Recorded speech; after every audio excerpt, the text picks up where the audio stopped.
The day my roommate asked me how her new dress looked, I forgot how to be a normal man. I had a fork halfway to my mouth, standing in our tiny kitchen at 2 in the afternoon, eating leftover lo mein straight from the container like a divorced raccoon, when Autumn Reed stepped out of the hallway barefoot and said, "Be honest." I looked up, and then I just stopped. The dress was navy blue, simple at first glance, the kind of thing that didn't beg for attention because it already knew it had it. Thin straps, soft fabric, a slit that appeared when she moved and vanished when she stood still. Her hair was pinned up messily, a few curls loose at her neck, and she had one hand on the wall like she wasn't sure if she wanted approval or a fight. Autumn was my roommate. That was the rule I repeated to myself like a prayer and a warning. Roommate, not girlfriend, not almost.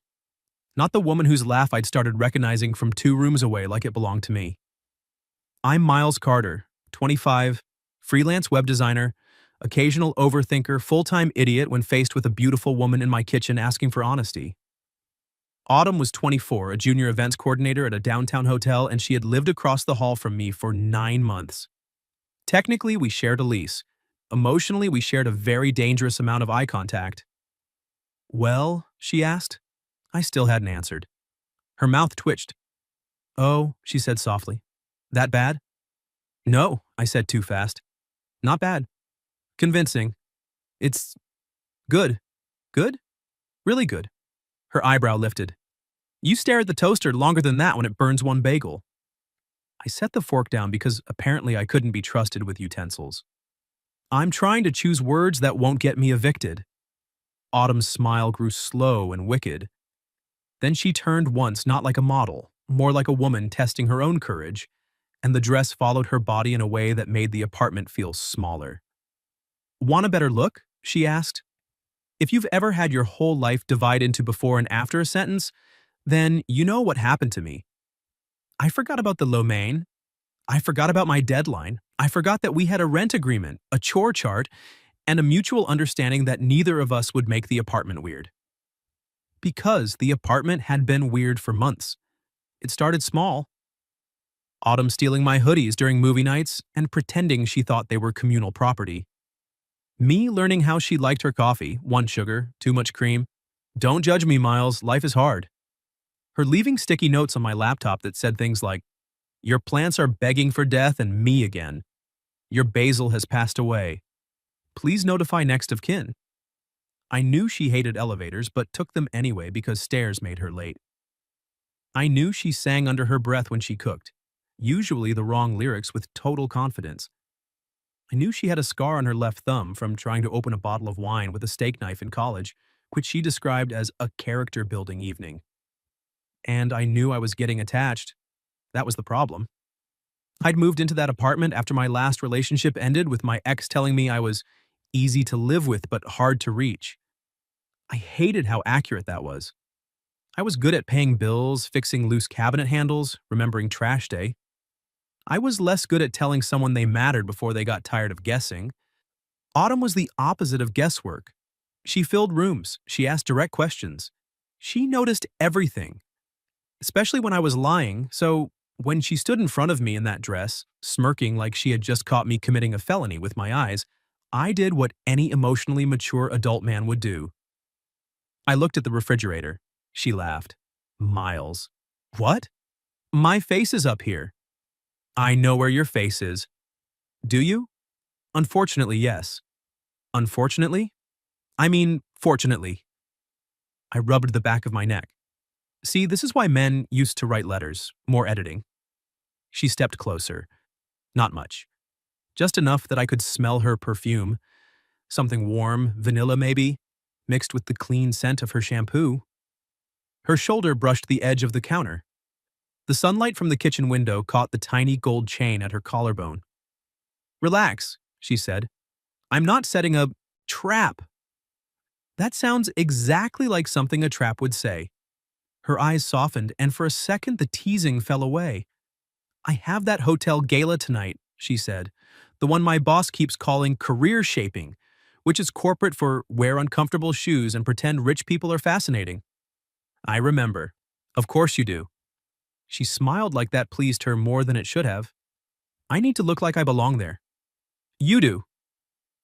The answer came out before I could make it casual. Autumn blinked. I didn't look away this time. You do, I said again, quieter. You always do, even when you think you're faking it. Something changed in her expression then. Not dramatic. Not movie music dramatic. Just a small stillness, like my words had landed somewhere she didn't let many people touch. She glanced down, smoothing a hand over the fabric at her waist. I wasn't asking for a motivational poster, Carter. I charge extra for those. Her laugh came back, but it was softer now. Then she turned slightly and pointed over her shoulder. The zipper's catching. That's what I meant by better look. Oh, disappointed. No, I said, lying so badly even the dead basil could have judged me. Autumn bit her lip to hide a smile and moved in front of me, turning her back. The zipper sat between her shoulder blades, stuck halfway up. There was a tiny fold of fabric caught in the teeth. Nothing scandalous.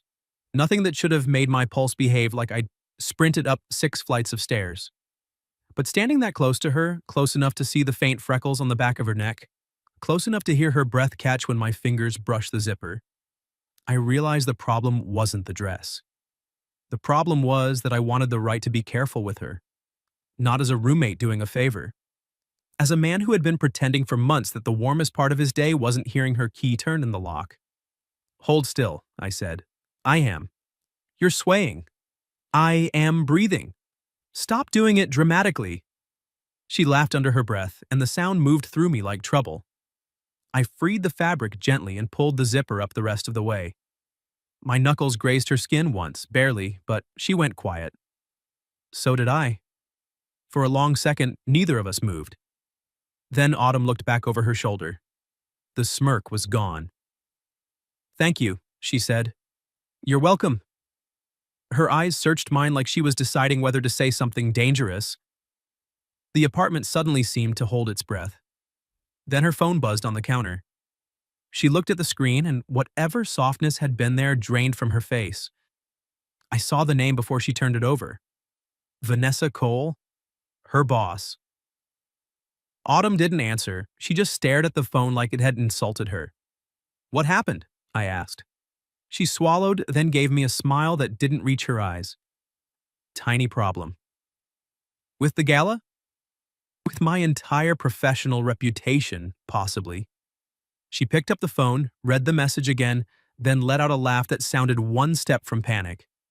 Vanessa just told everyone I'm bringing my boyfriend tonight. I waited. Autumn looked at me. And there it was again, that spark, that challenge, that impossible little dare. I don't have a boyfriend, she said. But I do have a roommate who apparently thinks I look really good in this dress. My heart kicked once, hard.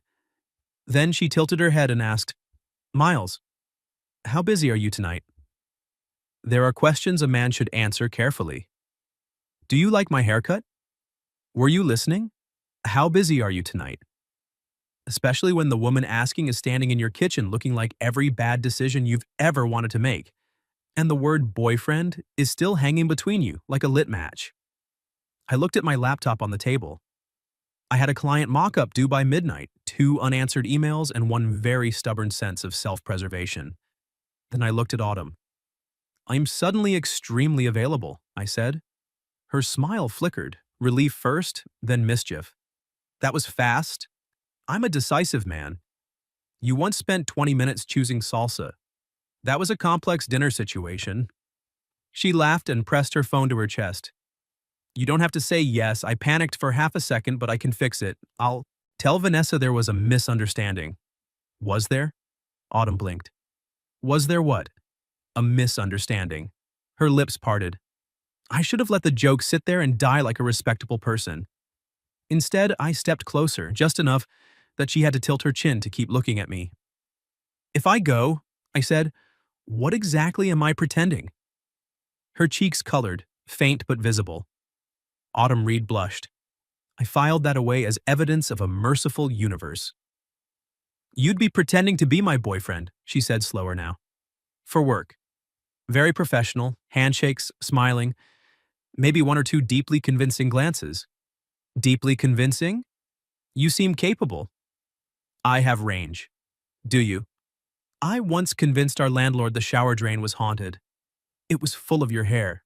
Exactly, terrifying. She rolled her eyes, but her smile stayed. Then she looked down at my clothes. Black t-shirt, joggers, socks with tiny planets on them. Do you own a suit? I own parts of a suit. That sounds ominous. The jacket and pants are from the same decade. Miles. I have a navy suit, I admitted. It fits. Good. She pointed toward my room. Change, we leave in 40 minutes. Yes, ma'am. I was halfway down the hall when she called after me. And Miles, I turned. The teasing had softened again. She stood there with one hand curled around her phone, looking less like a woman who had set a trap and more like one hoping I wouldn't regret stepping into it. Thank you, she said. Really. That was the moment I knew tonight would be a problem. Because I didn't want her gratitude. I wanted her hand. I wanted her to look at me at the gala and not have to pretend. I changed too fast and still somehow took forever. The navy suit did fit, thank God, though the tie took 3 attempts and one quiet curse before I got it right. When I stepped into the living room, Autumn was by the mirror near the door trying to fasten one earring. She looked up and stared. Not politely, not briefly. Stared. My confidence, which had been standing on a folding chair at best, nearly fell off. What? I asked. She turned back to the mirror too quickly. Nothing. Autumn. I'm just assessing the quality of the fake boyfriend material. And? She slid the earring into place. Annoyingly high. I grinned before I could stop myself. She picked up her clutch, then paused. Your tie is crooked. I glanced down. It's fashion. It's a cry for help. She came close and reached for it. Every instinct in my body went still. Her fingers were gentle at my collar, warm through the fabric when her knuckles brushed my throat. I had fixed things for Autumn before, shelves, jar lids, the streaming app when it stopped working like technology had personally betrayed her, but she had never fixed me. Not like this. Her concentration was absolute. Tiny line between her brows, lower lip caught between her teeth. There, she murmured, smoothing the tie flat against my chest. Her hand stayed there a second too long. My heart betrayed me under her palm. Her eyes lifted. Are you nervous? She asked. Yes. About tonight? No. Her hand slowly curled against my lapel. The apartment went silent except for the hum of the refrigerator and the distant traffic below. Oh, she whispered. I could have walked it back, made a joke, saved us. But she didn't step away, so I said, if you want me to pretend, I can. I'll be charming, I'll remember your boss's name, and I won't tell anyone you cried during that dog food commercial. I had allergies. You said he waited for her, Miles. It was emotionally manipulative advertising. But, I continued, if I hold your hand tonight, Autumn, I'm not sure all of me is going to be pretending. Her fingers tightened on my jacket. Her eyes searched my face the same way they had in the kitchen, but this time there was no phone buzzing, no interruption, no escape disguised as an errand. You say things like that, she said quietly, and then you make coffee like we're just roommates. My chest ached. I didn't know if you wanted me to be anything else. She gave a tiny, disbelieving laugh. You really don't notice, do you? Notice what? That I steal your hoodies because they smell like you. Her face flushed deeper, but she kept going, brave and direct because she was Autumn. That I ask you to taste every sauce I make even when it's fine. That I watch terrible movies with you even though your commentary is basically a hostage situation. My commentary is insightful. It is constant. Both can be true. She smiled, but her eyes were bright. I notice when you come home. I notice when you don't. I notice when you're tired and pretending not to be. So no, Miles, if you hold my hand tonight, I don't think I'll be pretending either. For one stunned second, I couldn't speak. Then a car honked outside, rude and human, and we both remembered we had bodies and somewhere to be. Autumn inhaled shakily and stepped back first, but only far enough to hold out her hand. Come on, fake boyfriend, she said. Let's go make poor choices in public. I took her hand. Her fingers slid between mine like they'd been meaning to do it for months. The ride to the hotel was 14 minutes. I know because I spent every one of them aware of her knee brushing mine in the back of the car, her hand still in my hand, her thumb occasionally moving over my knuckles like she was testing whether I was real. The hotel was all glass and gold light, with valet attendants, tall floral arrangements, and people who looked like they owned multiple opinions about wine. At the entrance, Autumn stopped. Her grip tightened. "Hey," I said. "Look at me." She did. The confidence she wore so easily at home had slipped. Under the chandeliers, surrounded by polished strangers, she looked suddenly young and unsure. "What if they know," she whispered, "that I'm hopelessly into you?" Her eyes widened. I leaned closer. "Autumn, that's the believable part." A laugh escaped her, small but real. "Besides," I said, "you belong here." She studied me for one heartbeat. Then she lifted our joined hands and kissed my knuckles. It was light. Barely anything. It absolutely ruined me. "Okay," she said. "Let's be convincing." We walked inside together. For the first 20 minutes, I played my part so well, I almost forgot it was a part. I met Vanessa Cole, who had sharp glasses and sharper cheekbones. I shook hands with two hotel investors and a chef who spoke about foam with alarming seriousness. Autumn introduced me as my boyfriend Miles, and every time she said it, my brain lit up like a switchboard. She leaned into me when she laughed. I rested my hand at the small of her back. Neither of us corrected the other. At one point, while Vanessa was pulled away by a donor with a bow tie and a tragic laugh, Autumn turned to me near a tower of champagne glasses. "You're good at this," she said, "at being handsome decoration, at making me feel less alone." The answer knocked the banter right out of me. I touched her waist just lightly. "You're not alone tonight." Her gaze dipped to my mouth. Mine did the same. For a second, the party blurred around us. Music, crystal, voices, all of it fading behind the fact that Autumn was close enough to kiss. Then someone behind her said, "Autumn?" She froze. I watched her expression change before she turned. Surprise, then wariness, then something guarded. A tall man in a gray suit stood a few feet away, staring at our joined hands. Autumn's fingers tightened around mine. "Gavin," she said, "I didn't know you'd be here." He smiled like he owned the room, and maybe still thought he owned some part of her. "Neither did I," he said. "And who's this?" Autumn looked at me. This time, she didn't hesitate. "My boyfriend," she said, her voice steady. Then she stepped closer to me, not hiding behind me, choosing me. "Miles," she added. "This is Gavin, my ex." Gavin's smile did not reach his eyes. Mine probably didn't either. He had the polished look of a man who got his shirts pressed by someone who used words like garment care. Expensive watch. Perfect hair. The kind of confidence that came from assuming every conversation would eventually arrange itself around him. "Boyfriend," he repeated, looking at Autumn like the word belonged to the wrong language. "That's new." Autumn's hand was still in mine. I could feel the tension in her fingers, but her voice stayed calm. "Not that new." That hit me somewhere dangerous. I knew it was for the act. Probably, mostly. Gavin gave me a quick once-over. "Miles, was it?" And that's right. "And what do you do, Miles?" There it was. The first little blade. "I design websites," I said. "Freelance?" "Sometimes." He nodded, smiling. "Brave, unstable, but brave." Autumn's chin lifted. "He's very good." I looked at her. She didn't look away from Gavin, but her thumb moved once across my knuckles. A quiet message. "I've got you."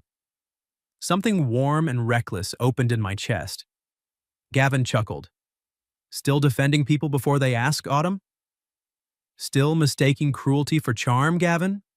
His smile thinned. I almost laughed. Not because it was funny, because there she was. My Autumn. Barefoot in our kitchen or dressed like midnight under chandeliers. She was still the woman who would look a man directly in the eye and hand him his own teeth in a gift bag. Gavin shifted his attention back to me. So, how did you two meet? We live together, Autumn said. His eyebrows lifted. Convenient. Her hand tightened. I stepped closer, not in front of her, not shielding her, just beside her. Chosen position, equal ground. Very, I said. I get to see her steal my hoodies in real time. Autumn's mouth twitched. Gavin glanced between us. Roommates, then. Among other things, Autumn said. My brain shorted out briefly. Gavin noticed. His expression sharpened, as if he had found a loose thread. Well, he said, lifting his glass. Good for you. I always wondered if you'd settle for simple after me. Autumn went still. The urge to say something ugly rose fast, but before I could, Autumn turned toward me completely. She slipped her free hand up my chest, her palm warm over my tie, exactly where she'd felt my heartbeat earlier. Then she smiled. Not at Gavin. At me. Simple? She murmured. No. Her eyes held mine, bright and deliberate. Steady? She said. Kind. Funny when he isn't trying too hard. Infuriatingly observant. The first person I want to tell when something good happens. The room faded. Gavin faded. Everything faded except her hand on my chest and the way she was looking at me like she'd forgotten the performance had an audience. And, she added softer, he makes coffee the way I like it. I swallowed. That last one is obviously my best quality. Obviously. Gavin cleared his throat. Autumn blinked, like she'd remembered him. Anyway, enjoy the gala. Then she turned and walked away with me, her hand still tucked in mine. We made it 20 feet before she exhaled hard. Was that okay? She asked. I stared at her. Was what okay? That, I might have oversold it. Autumn. What? If that was overselling, I may need to sit down. Her cheeks pinked. Don't make it weird. It's already weird. We crossed weird back at, among other things. Oh, God. She covered her face with one hand. I said that out loud. You did. I panicked. You flirted. I multitask. I laughed and she lowered her hand, smiling despite herself. But underneath it, I could still see the little tremor Gavin had left behind. Come with me, I said. Where? Somewhere with less decorative shrubbery and fewer men named Gavin. That got me a real laugh. I led her through a side door near the ballroom, out onto a balcony strung with tiny white lights. The city spread below us, all traffic and glitter. The night air was cool enough that Autumn shivered before pretending she hadn't. I took off my jacket and draped it over her shoulders. She looked up at me. Very boyfriend of you. I'm committed to the role. Are you? There was no teasing in it now. I leaned against the stone railing beside her. Autumn, can I ask you something? She nodded. Did he make you feel small? Her gaze dropped to the lights below. For a few seconds, she didn't answer. Then she said, not at first. I waited. He was impressive, she continued, older, confident. Everyone listened when he talked, and when he chose me, it felt like proof that I was, I don't know, worth noticing. Her voice was steady, but her fingers had curled into the sleeves of my jacket. Then it became this thing where I was always almost enough, almost dressed right, almost ambitious enough, almost interesting enough if I stopped talking so much. She gave a small laugh without humor, which is hilarious because I talk more when I'm nervous. I like when you talk. She glanced at me. I like your talking, I said. Your terrible song lyrics. Your strong opinions about throw pillows. The way you narrate cooking shows like sports commentary. Her smile trembled. I don't think you're almost anything, I said. I think you're the whole room. Autumn looked away fast, but not before I saw her eyes shine. Miles, she whispered. Too much? No. She shook her head. That's the problem. I turned toward her fully. What is? You keep saying exactly what I needed someone to say. She looked back at me. And it makes me want things I told myself not to want. My breath caught. Like what? She stepped closer. The balcony was quiet except for distant traffic and muffled music from inside. Her hand slid under the open edges of my jacket, finding my waist. Not accidental, not pretend. Like you, she said. Every smart, cautious part of me tried to speak up. Roommate, lease. If this went wrong, there would be no neutral corners. But Autumn was looking at me like the risk was already worth naming, and I was so tired of being hard to reach. So I reached back. I cupped her face with one hand, giving her every chance to move away. She didn't. She rose onto her toes. The first kiss was soft, careful. A question answered in the space between heartbeats. Then Autumn made a tiny sound against my mouth and gripped my shirt. And careful didn't stand a chance. I kissed her like I'd been practicing restraint for 9 months and had finally forgotten why. Her lips were warm, her fingers restless at my waist, and when I slid my arm around her back, she leaned into me with a trust that nearly undid me. It wasn't a gala kiss. It wasn't a fake boyfriend kiss. It was Autumn under the string lights wearing my jacket, and me choosing her with both hands. When we broke apart, she stayed close, forehead nearly touching mine. Well, she said breathlessly, that should convince the balcony. I laughed, shaky. Very important demographic. Her thumb brushed my jaw. Was that pretending? No. Good. Her smile softened. Because I'd be offended if you were that talented for professional reasons. I have range, I said again. She kissed me once more, quick and sweet, like punctuation. Then she rested her head against my chest. I held her there, my chin near her hair, feeling the strange, impossible peace of wanting someone and not having to hide it for one perfect minute. Eventually, Autumn sighed. We should go back in before Vanessa sends a search party. Let her. I'm making a strong case for staying here forever. I'd get cold. I'll provide jackets. Plural? I'll steal yours back from you and return them romantically. She laughed against my shirt, then leaned back. Her lipstick was slightly blurred. Mine probably was too. She reached up and wiped the corner of my mouth with her thumb. The gesture was so intimate it felt louder than the kiss. There, she said softly. I caught her hand before she could lower it and kissed her palm. Her expression changed. Open, startled, tender. Miles, she said, like my name had become something else. The balcony door opened behind us. We separated, but not completely. My hand found hers again. Vanessa Cole stood in the doorway, eyes moving from Autumn's flushed face to my jacket on her shoulders. There you are, Vanessa said. I need you both inside. Autumn straightened. Is something wrong? No, quite the opposite. Vanessa's smile was sharp but pleased. The board chair loved you two. He wants to meet the charming boyfriend properly. Autumn looked at me, panic and amusement warring in her eyes. I squeezed her hand. She squeezed back. And this time, when she smiled at me, there was no pretending at all. The charming boyfriend turned out to be a silver-haired man named Malcolm Price, who had the posture of a retired general and the handshake of someone testing for weakness. Autumn introduced me with a smile that looked confident to everyone else. I knew better. Her fingers were tucked into the bend of my elbow, and every few seconds her thumb tapped once against my sleeve. A nervous little rhythm. I covered her hand with mine. She stilled, then leaned into my side. Malcolm noticed. Of course he did. Men like Malcolm noticed everything and pretended it was casual. So, he said, you're the young man Autumn's been hiding. Autumn made a small choking sound. I smiled. I like to think of myself as a well-kept secret. Vanessa laughed too loudly. Malcolm's eyes sharpened with amusement. And what do you think of our Autumn? Our Autumn. I felt her tense. I could have given him the safe answer, talented, professional, hardworking, all true, none enough. I think, I said, turning slightly toward her, she sees details other people miss. She knows when someone needs help before they ask. She can make a room feel warmer just by walking into it. I paused.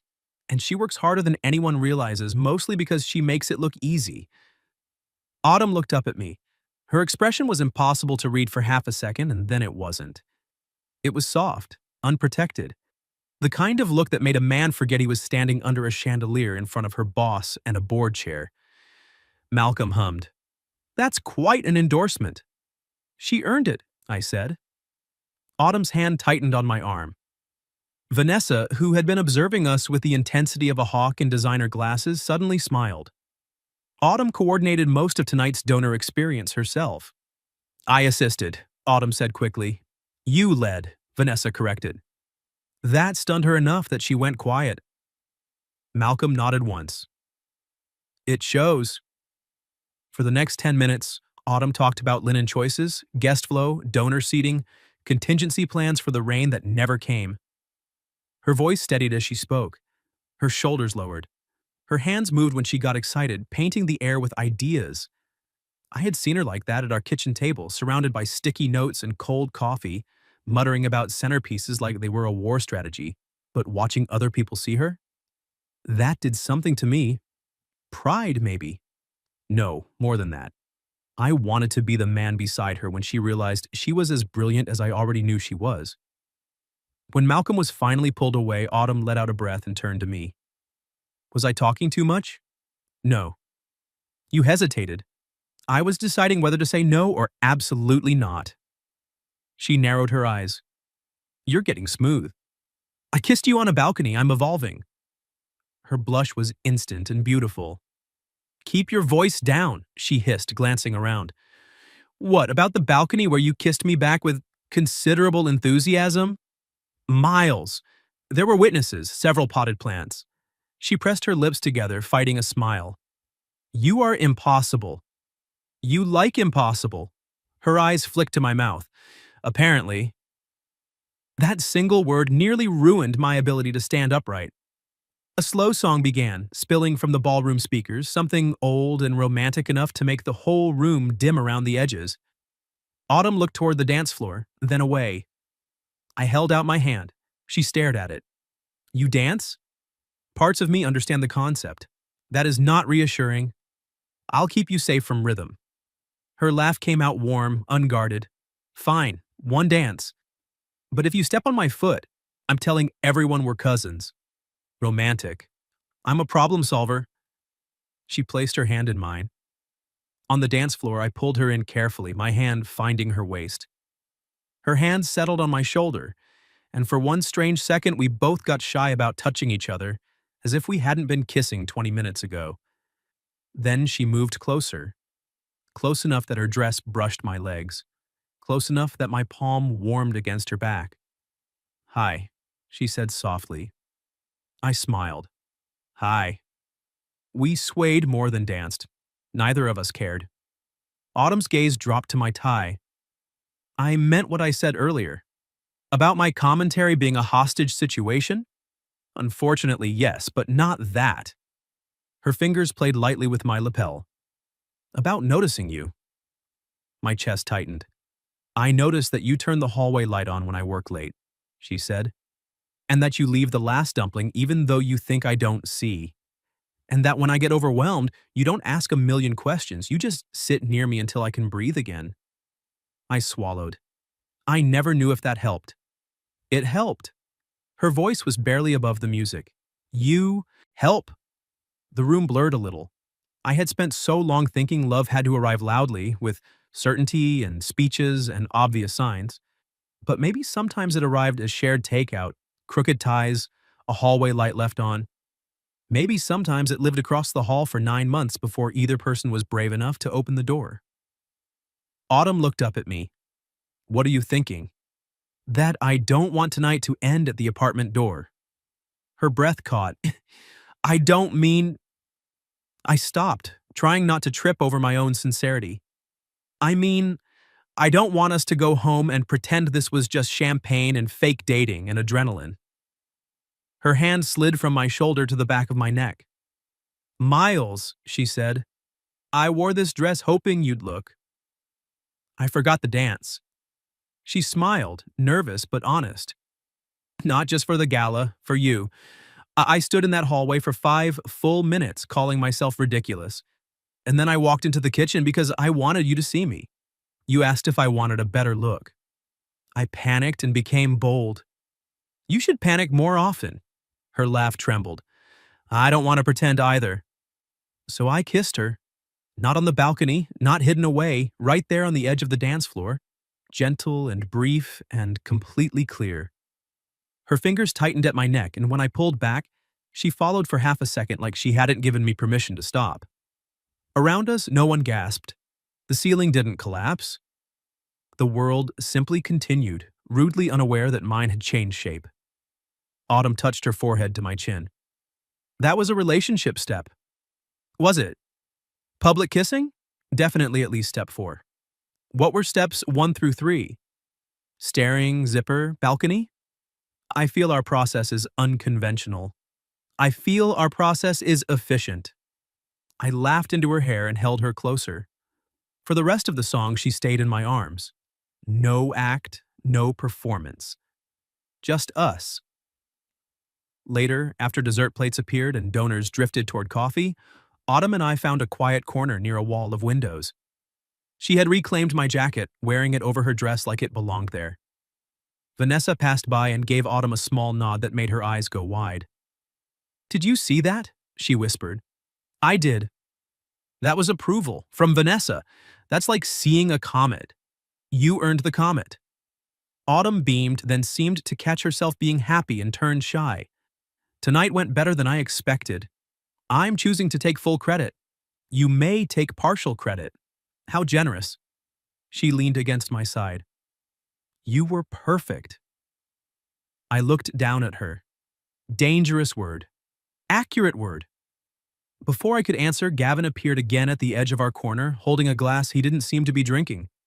His eyes landed on my jacket around Autumn's shoulders, then on her hand resting against mine. There you are, he said. Autumn, can we talk?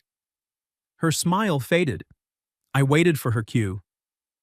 Autumn straightened, but she didn't let go of my hand. If it's about work, you can email me. It's personal.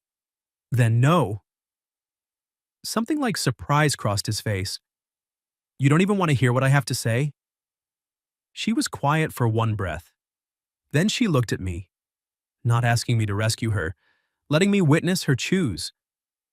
I spent a long time hearing you, she said, turning back to him. Tonight I'd rather dance with my boyfriend.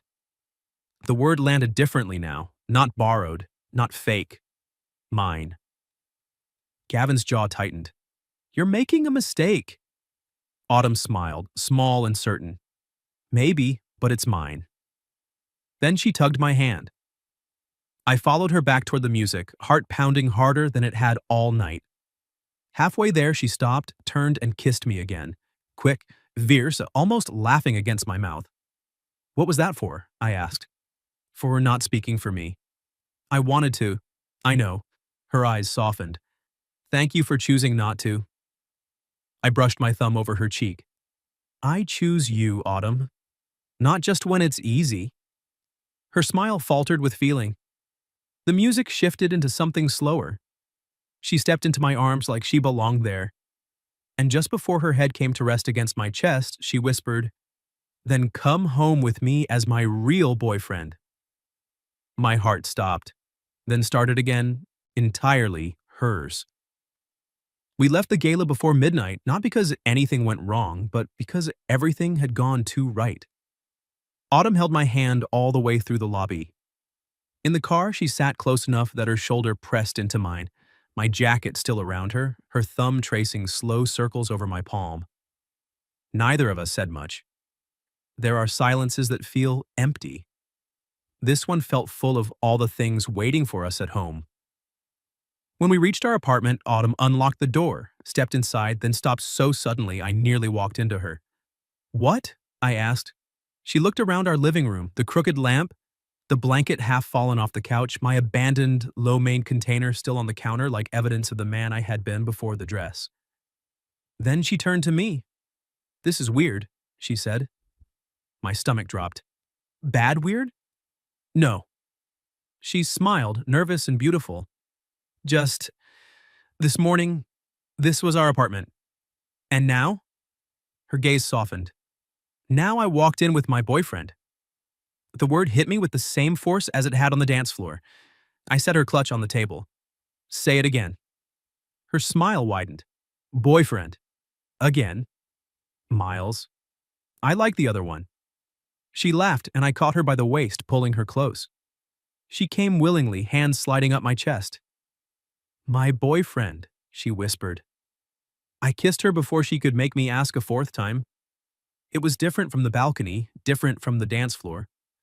This kiss had no audience, no deadline, no borrowed excuse. It was slow and certain, her back against the front door, my hands careful at her waist, her fingers in my hair like she had been waiting to do that for months. When we broke apart, she rested her forehead against mine. We should talk, she said. I groaned softly. That sentence has ruined men across generations. I mean it. I know. She took my hand and led me to the couch.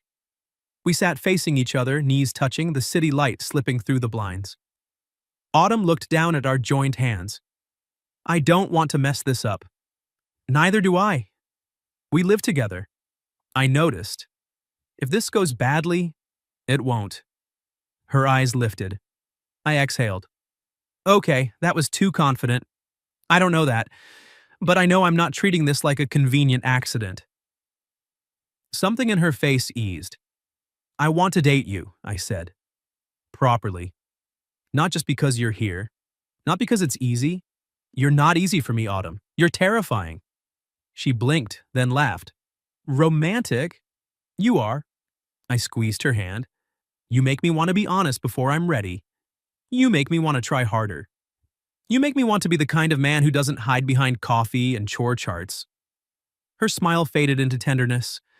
I don't need perfect, she said. I just need real. That I can do. And if we fight, you can't retreat into your room and communicate only through dishwasher loading. That was one time. That was 3 days. The mugs were sending a message. Miles, I smiled. No retreating, I promise. She nodded, then took a breath. And I promise not to pretend I'm fine when I'm spiraling. You do spiral with flair. I'm gifted. You are. The joke softened between us into something quiet. Autumn leaned forward and kissed me once, gentle as a signature. So, she said, first official date? We just went to a gala. That was fake. I kissed you in public. That was step 4, keep up. I laughed. Fine, tomorrow, dinner. Somewhere with menus that don't have QR codes. Ambitious. And after that, I'll walk you home like a gentleman. To our own apartment? I'll circle the block for realism. She leaned into me, laughing, and I wrapped my arms around her. For a while, we just sat there on our old couch in our half-messy living room, holding each other like we were learning a new version of home. Before bed, she paused in the hallway between our rooms. The same hallway where she had stood in that navy dress, gathering courage. She glanced at my door, then hers. We don't have to rush, she said softly. I know. I want this to be steady. I stepped closer and kissed her forehead. Then steady it is. Her eyes closed for a second. When she opened them, she smiled. Good night, boyfriend. Good night, roommate. She pointed at me. Temporary title. I grinned. Noted. The next morning, I made her coffee. 1 sugar, too much cream, no judgment. She came into the kitchen wearing my hoodie over pajama shorts, hair wild, face sleepy, and stopped when she saw the mug waiting. You're flirting, she said. I'm making coffee. You wrote a heart in the foam. It's abstract. It has an arrow. I'm a designer. She smiled into the mug, and I thought, absurdly, that I could get used to making someone happy in small ways. So we dated. Really dated. I took her to the tiny Italian place she loved but always claimed was too much for a random Tuesday. She took me to a pottery class where I made a bowl so ugly she named it Kevin and gave it a shelf. We learned how to be together on purpose instead of by accident. It wasn't flawless. We had awkward moments. We had rules. We had one serious argument about whether space meant 20 minutes or an entire evening. And afterward, I knocked on her door with 2 mugs of tea and said, I'm here and I'm not hiding. She cried a little. I panicked a lot. Then she pulled me inside and kissed me until both our teas went cold. Vanessa promoted her 3 months after the gala. Autumn came home with the news, dropped her bag, and launched herself at me so hard I stumbled into the wall. I did it, she whispered into my neck. You did. You knew. I knew. She leaned back, eyes shining. Say the whole room thing again. I smiled and brushed her hair from her face. You're the whole room. She kissed me like that was a vow. 6 months later, we signed a new lease. Together. Not as roommates who happened to be falling in love, but as two people choosing the same front door. Autumn still stole my hoodies. I still left her the last dumpling. The chore chart survived, though she added a new category labeled romantic maintenance, which mostly meant flowers, forehead kisses, and not using her good scissors on packaging. And the navy dress? It stayed in the back of her closet until one Friday evening when I came home to find her standing in the kitchen wearing it again. Barefoot, smirking. Be honest, she said. I set down my keys. This time, I didn't look away. I didn't hide behind the refrigerator or make a joke too quickly. I walked straight to her, took her hand, and spun her once under the warm kitchen light. You look, I said, pulling her close, now like the woman I'm in love with. Her smirk disappeared. In its place came that soft, unguarded smile I had learned to treasure. Good answer, she whispered. Then she kissed me in the kitchen where it had all started. The low man long gone. The dead basil replaced by a thriving plant she insisted was our child. And the apartment no longer divided into my room and hers. Just ours. So tell me, what would you have done if your roommate walked into the kitchen in a new dress, caught you staring too long, and asked if you wanted a better look? Have you ever had a friendship or roommate situation turn into something more? Tell your story in the comments. And for those who'd like to be a little closer to us, we've opened memberships, where you'll get shorter, exclusive stories every week with no ads. If you like this one, leave a like, subscribe, and I'll see you in the next video.